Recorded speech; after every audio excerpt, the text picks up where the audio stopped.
We're going to be finishing up John 18 today. Hopefully finishing up John 18 today. Where's Wendy? Oh, not here to make fun of me for saying that. Hey, I covered 19 whole verses last week. All right, John? That's... I don't think I've covered more than 11 verses at a time in any previous chapter.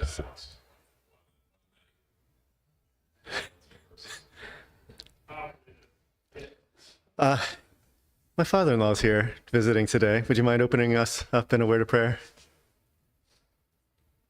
You love us for this opportunity to gather together as fellowship, hear your word preached, your sing song, praise to you, to give you the glory. We ask that you do Chris teaches us as we learn. And your Holy Spirit guides us to all truth. We ask in Jesus' name. All right. So again, it's the last 2 weeks of school. I ask you to keep your expectations very, very low. So just where we're leaving off. Anybody remember? Where did we leave off? Actually, it was more than 19 verses. I think we made it to verse 24. I did 24 verses. We're on verse 25. We're almost done. Yeah.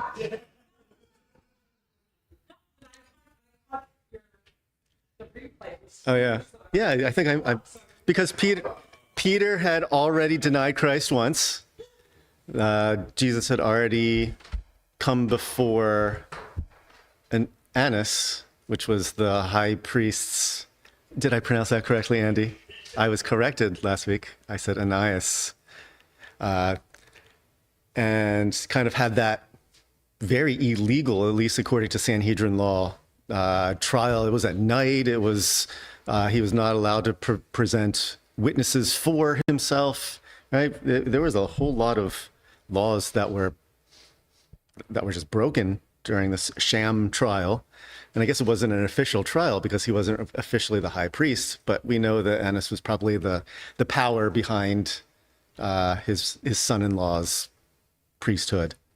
And so let me just go. I'm going to start with verse 25. I think I ended with verse 24. So verses 25 to 27. Simon Peter was standing and warming himself. So they asked him, "Aren't you also one of his disciples?" He denied it and said, "I am not."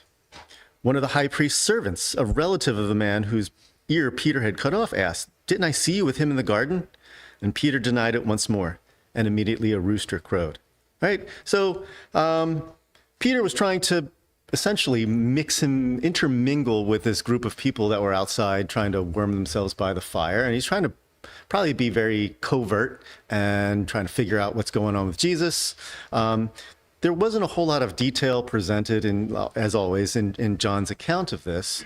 So I kind of went through quickly the rest of the accounts of this. And so I tried to put myself in. I know we can kind of talk about Peter doing Peter stuff last week, but trying to put myself in Peter's shoes as I was preparing this, and what was going on.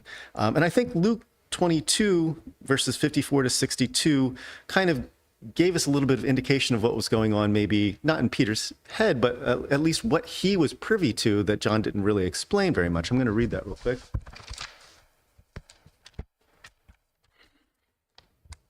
Luke 22, 54 to 62. Then they seized Jesus, led him away, and took him into the house of the high priest. And Peter followed at a distance. When those present had kindled fire in the middle of the courtyard and sat down together, Peter sat down among them. A servant girl saw him seated in the firelight and looked intently at him. "This man also was with him," she said. But Peter denied it. "Woman, I do not know him," he said. A short time later, someone else saw him and said, "You are also one of them." But Peter said, "Man, I am not." About an hour later, another man insisted, "Certainly, this man was with him, for he too is a Galilean." "Man, I do not know what you are talking about," Peter replied. While he was still speaking, the rooster crowed, and the Lord turned and looked at Peter. Then Peter remembered the word that the Lord had spoken to him, "Before the rooster crows today, you will deny me 3 times." And he went outside and wept bitterly. But just one phrase here kind of gave me a little bit of indication that Peter was little bit more privy to what was going on with Jesus than John indicated, right? And the Lord turned and looked at Peter. So in John's account, it didn't really make note that Peter was looking directly at what was going on with Jesus. And so Peter's blood was probably up, right? From the whole incident at the garden, just, cutting Malchus's ear off and ready to defend Jesus, and then going and following Jesus as he's being led by this Roman cohort to this trial at the temple. And, he's trying to figure out what to do. Maybe he's trying to, again, rescue Jesus from bondage. Maybe he's just trying to get information, but he's trying to keep it on the down low, right? He's trying to intermingle and not stand out in this little crowd, probably so he can see what's going on. And what happened previous to this, right? Jesus was physically struck by the Roman soldier. I think it was the Roman soldier, or at least the temple guard, one of the guards struck Jesus. So Peter is probably all fired up at this point, right?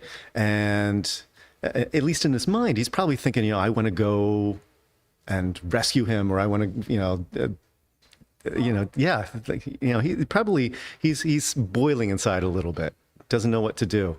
And so in trying to keep it on the down low, people asking him if he was a follower of Jesus, might lead me to believe no, I'm not that guy, because I want to stay and be able to watch Jesus not get ejected from here, not get arrested myself, because he can't do anything about anything if he gets arrested himself or ejected from the temple. So I'm just trying to give Peter a little bit of the benefit of the doubt. I mean, I know he still denied Jesus, and he was ready to defend Jesus at all the wrong times and do all the wrong things, right? But anyway, right? But he was able to actually see Jesus, and he's still agitated from everything that's happening in the garden. So I'm just trying to give a little empathy for Peter's response. The servant of the high priest was a relative of the one that Peter struck in the garden. And obviously John's going to be the one to tell this, right? Because John's got that insider knowledge. He knows people in the temple, and he knows who's related to who and whatnot. He would be the one to notice this. He'd probably be the one to pay special attention to who's talking to whom and what's going on.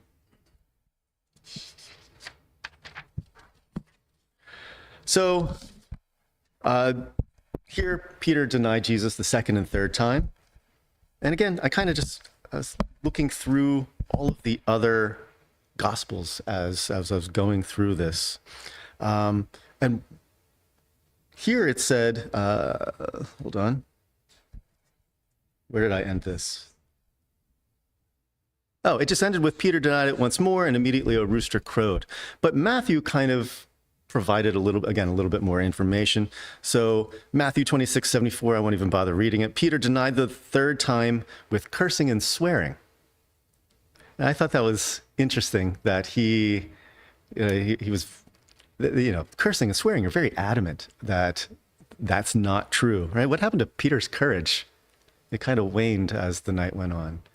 For whatever reason, he was very adamant that he was not the Lord's follower. And of course, the rooster crowing fulfilled Jesus' prediction way back in chapter 13, I think it was.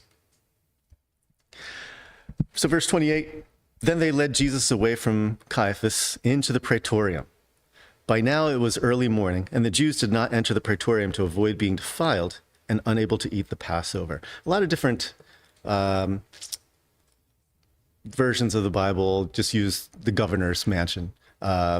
This one uses praetorium. A couple different ones use praetorium. Praetorium is like the Roman seat of power. The place it's used in a couple different ways for the Romans. A lot of times it's used for where the captain of the Roman legion sits in judgment or kind of rules or gives commands from.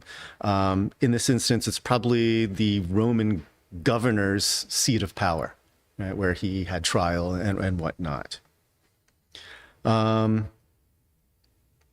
So remember back in verse 24, Jesus is led from Annas to Caiaphas.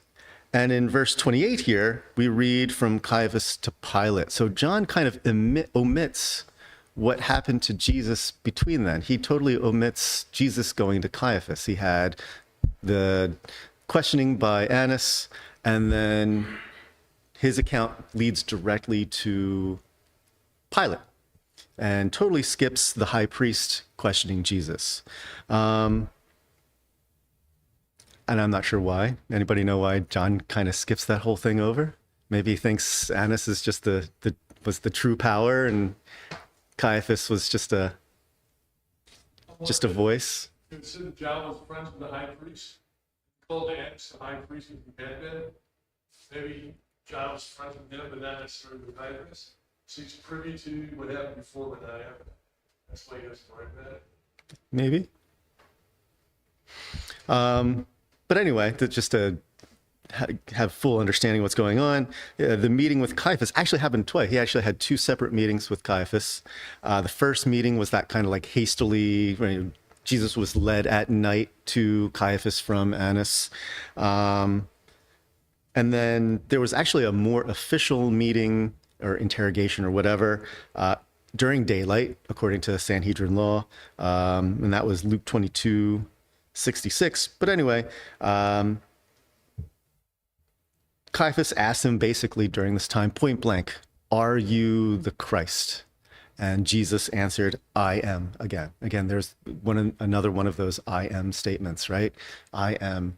The translation, the English translation was "I am he," but the Greek translation was just two words, "I am."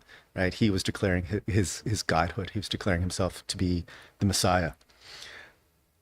So after that, he was beaten again a little bit, and then sent to Pilate. He was all bound and sent to Pilate. So this is where John picks up. Verse 29. Then they led Jesus away from Caiaphas into the praetorium. By now it was early morning, and the Jews did not enter the praetorium to avoid being defiled and unable to eat the Passover. I read this with a whole lot of sarcasm, maybe not sarcasm, but John makes note that the Jews did not enter, the religious leaders, when he says the Jews, did not enter the praetorium to avoid being defiled and unable to eat the Passover. Like, they're so focused on these minutiae of the law. And John kind of brings that to light, and yet they broke so many of the larger laws of the Sanhedrin. I mean, and also they're about to kill an innocent man, right? So they're so worried about these little laws, but they're not focused on much bigger issues. And I think John is making note of that, and I could just hear a little bit of sarcasm in his voice. So I just have a question, because I wasn't sure, right? They did not enter the praetorium to avoid being defiled and unable to eat the Passover, which was probably the next day. So was Jesus actually crucified on the Passover? And I actually don't know this. I'm asking if anybody knows, right? Because he was crucified the next day. The slaughter is going on of all the lambs in the temple. So was Jesus actually crucified by the Romans on the Jewish holiday of Passover? I mean,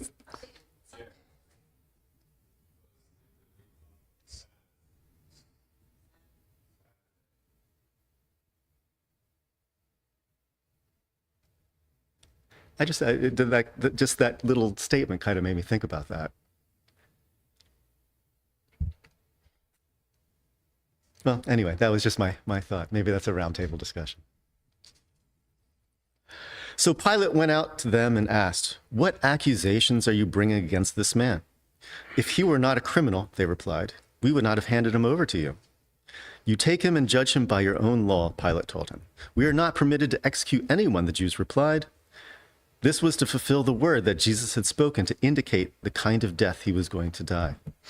So just real quick on Pilate. Most non-biblical historical accounts tell us that he was a pretty cruel person. He was a largely amoral person. And it's actually interesting. The random YouTube algorithm. I think last month I was just, in YouTube, and a sermon came up that was "Don't be a Pilate," and I kind of watched a little bit of it, and it kind of gave me a idea of who Pilate was. He was largely a coward. If you kind of think about it, he just didn't want to make a decision and stand by it. He didn't want to. He was willing to, give off any major decision concerning Jesus here to anyone else. In fact, and not in John's account, but it was in Luke's account that he actually sent Jesus, Pilate sent Jesus to, who was it? I wrote it down. Oh, Herod Antipas first, before he actually made his own decision, right? He tried to pilfer Jesus off to a higher power, and Herod said, why don't you take care of it? It just seemed like Pilate it is. But sometimes you have to make a decision. You just have to make a decision.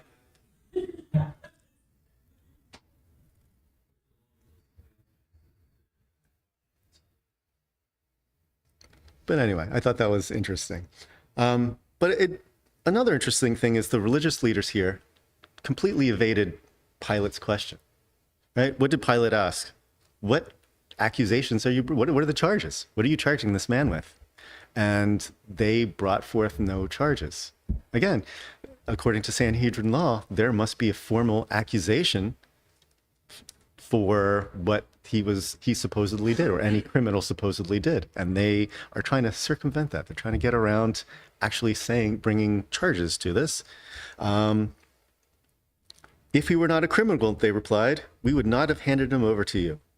Right? So they're just trying to make the assumption that he's some master criminal or something. And what's Pilate's response? Well, if this is political, if you can't actually bring forth actual accusations, why don't you guys deal with it yourself? And again, he's trying to get rid of actually making a decision. And again, not in John, but Luke 23, they finally give Pilate what he wants. They make formal accusation. They said Jesus had failed to pay taxes to Caesar because he had declared himself king. So that was their charge that they presented to Pilate. And Pilate responded, right? And they said, we're not permitted to execute anyone. And right there, they really give indication what their true purpose is. They're not worried about a trial. They're not worried about justice. They just want Jesus to be put to death, and they don't want to be the ones to do it. They want Pilate to be the one to do it. They want the Romans to do it. It is not lawful for us to put anyone to death. But they wanted Jesus dead, and they wanted the Romans to do it. If the Jews had actually done it themselves, how would Jesus have died, most likely? Probably by stoning, and that would not have fulfilled prophecy, right? John 3:14 said he would have been lifted up, right? But if the Jews had done it themselves, he would not have been. Right? So this is kind of a fulfillment of prophecy. Pilate went back into the praetorium, summoned Jesus, and asked him, are you the king of the Jews? I think this is kind of not a loaded question, but what do you think Pilate meant by this? He doesn't care about the Jewish Messiah. He doesn't care about a religious Messiah. He's more concerned with how does this affect Rome, right? There's two ways to take this, right? Are you the king of the Jews? In other words, are you declaring yourself a political king? Do we have to worry about a rebellion here, right? and this is more directly affecting Caesar, more directly affecting Rome? Or are you the Messiah? Are you this Jewish nut job? Are you this Jewish leader that I don't even care about, right? And I'm wondering if that question was asked with a whole lot of scorn. Are you the king of the Jews? Right? Here's Jesus, he's bound. He probably does not look the part of a king. He's been beaten at this point a couple times. He's struck with a guard. He's beaten by at the temple. And I can just imagine derision in that question. And Jesus said, are you speaking for yourself? I'll read that in a sec. Hold on. Are you saying this on your own? Jesus asked, or did others tell you about me? Am I a Jew? Pilate replied. Your own people and chief priests handed you over to me. What have you done? Jesus answered, my kingdom is not of this world. If it were, my servants would fight to prevent my arrest by the Jews. But now my kingdom is not of this realm. Right? Are you speaking for yourself?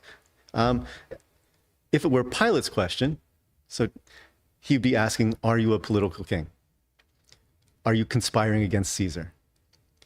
But Jesus asks, are you asking for others? Are you asking because the religious leaders over here told you to ask this question of me, right? And it'd be more about, are you the Jewish Messiah? What have you done? How could Jesus have answered this question? What have I done? Right? Here's an innocent man. He has done nothing wrong. He is blameless. He could have defended himself. He could have said, well, I've healed the sick. I've performed miracles. I've fed the poor. I've fed the 5,000. I've walked on water. I've calmed the storms. I've raised the dead. What have we just learned about? All these things. Right? I've defeated demons. Jesus could have said any of these things. It would have been meaningless to Pilate, but they all would have been true. Yeah. He understood the question. He knew why it was being asked. He could have said, this is the reason. None of those, did he do all those things? Yes. Jesus, sometimes when he answers the question, we don't set him to answer the question. Because he has what the person really wants to know.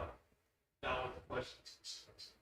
Yeah, and this kind of goes along with the statement I made last week, right? People are doing their worst here to Jesus. They're presenting their worst. And at the same time, Jesus is responding with calm and authority and power and his best. And so he's not antagonizing anyone. He's not trying to antagonize Pilate. He's responding with calm authority. And I think just yesterday, reading through the different versions of this, John, more than the other gospels, really present Jesus's authority and Jesus's power here in this account, more so than the others.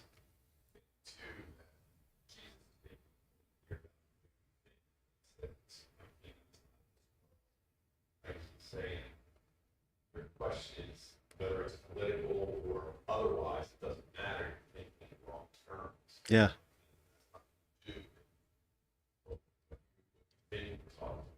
Yeah. This is interesting because Jesus is saying that he's a king. Yeah, but not a But it's political, not here. not a political It's one. not here. Yeah, he's not giving them what they want. Yeah.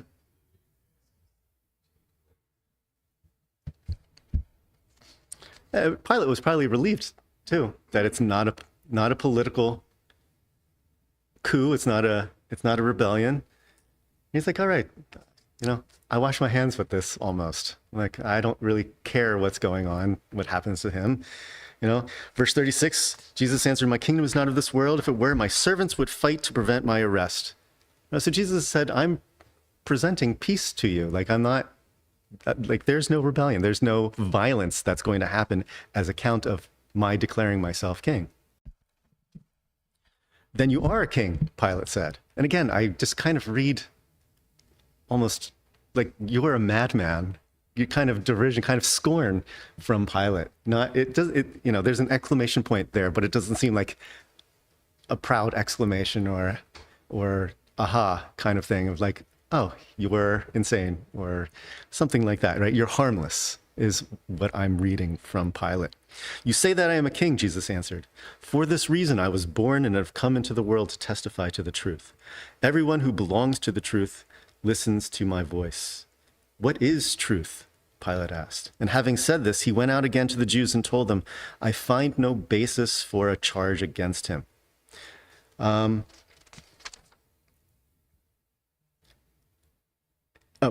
keep going. But it is your custom that I release to you one prisoner at Passover. So then, do you want me to release to you the king of the Jews? Not this man, they shouted, but Barabbas. Now, Barabbas was an insurrectionist, right? So this version says insurrectionist. The ESV and the NIV both say he is a robber. But other accounts, I think Mark tells us that Barabbas committed murder as a part of an insurrection. So he was basically a political terrorist. He was trying to, get themselves out of Roman rule, right? But he was a murderer, not just a robber. So probably, I'm wondering if the Jews, at least the common people, would consider him to be kind of like a hero almost, right? He's fighting against the Romans. He's trying to achieve political freedom from the Romans, not just the being a robber. I don't know. But Caesar says, not just I don't find him not worthy of murder, but I find him blameless. Let me look at the exact phrase here. I find no basis for a charge against him, right? He is innocent on all charges. He is without any blame in this instance, right? But the Jews really wanted him to die, and he gave them another out, right? It's my custom on Passover to release somebody to you, to the Jews. Are you sure you want this guy to be actually crucified? And again, John does not really say it here, but it wasn't really the people that were vying for Jesus' crucifixion, for Barabbas's release, but the high priests, which kind of whipped them up into saying this, to kind of promoted Barabbas to be released instead of Jesus. So that's the end of the chapter. But it's interesting, like John's account really shows that Jesus is in control. Even he's in control of his own death, which most of us are not. I just thought that was very, very interesting and it goes along with John's overall message of Jesus's sovereignty and Jesus's power, right? Like every statement, every response was calm and it was authoritative. Even the way that Jesus stepped forward and addressed the Roman cohort that came to arrest him, took the initiative and did that, which is probably like, well, what's going on with this guy? He's willing to get in our faces, knock us down. Any thoughts? Any questions? Any comments? This is a pretty quick and straightforward chapter.